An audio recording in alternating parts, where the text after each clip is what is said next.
eskwelahan, may isang babae na may sariling mundo. Ang pangalan niya ay Jessie.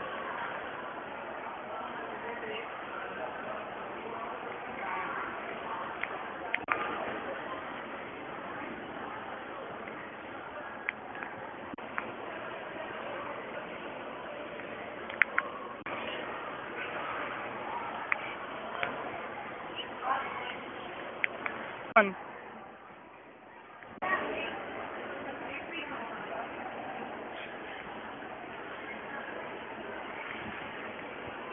Oh, sorry.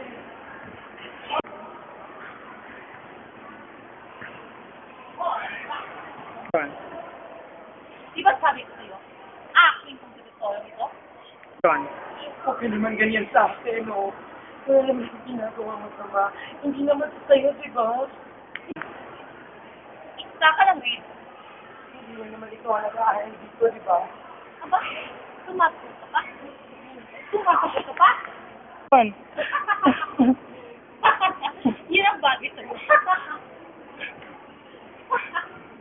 Ano oh? Yun ang bagay sa'yo. Saka lang sabi. Hindi ka naman bagay dito sa school na to. Kasi, huwag ka naman ganyan. Gan, may bagay dyan. Eto na ba bagay sa'yo? Ay!